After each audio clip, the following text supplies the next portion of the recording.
Heche's neighbor says it was tough to hear Star was not okay. Couldn't rescue her amid engulfing fire. David Manpearl was the first person on the scene of Friday after Anne Heche crashed into a Mar Vista home.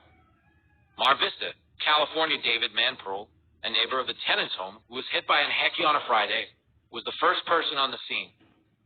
I saw a car speeding by in front of my house, and a few moments later I heard a crash, Manpearl detailed to Fox News Digital on a Saturday.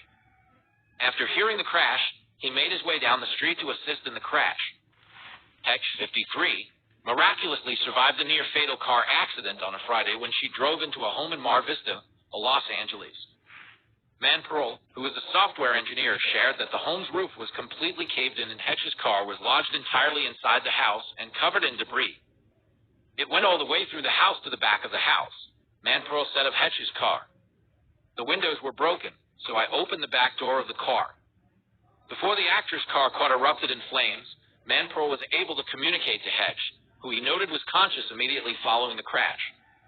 Manpearl detailed that the car then went into flames, and it would have been impossible to rescue Heche with the way the car was positioned and how quickly the Mini Cooper erupted in flames. She finally answered and said she was not okay, Manpearl added of Heche. So that was tough. I know they didn't get her out of the car until the fire was pretty much put out, he said.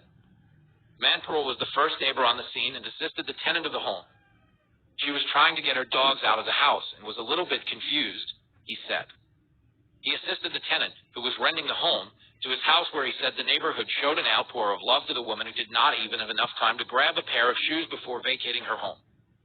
How could anyone be okay after losing their home and all their contents in it? Manpearl said of the tenant's emotional state following the accident.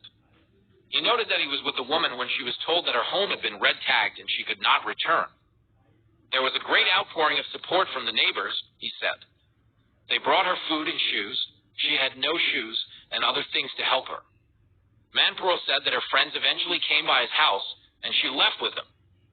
On a Friday, Brian Humphrey, a spokesperson for the Los Angeles Fire Department, told Fox News Digital the person involved in the accidents was transferred to a hospital in critical condition.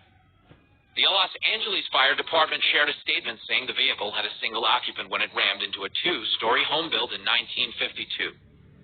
59 firefighters took 65 minutes to access, confine and fully extinguish the stubborn flames within the heavily damaged structure, and rescued one female adult found within the vehicle who has been taken to an area hospital by lab paramedics in critical condition, the statement said. No other injuries were reported, and the cause of the crash is under investigation, according to Fox 11.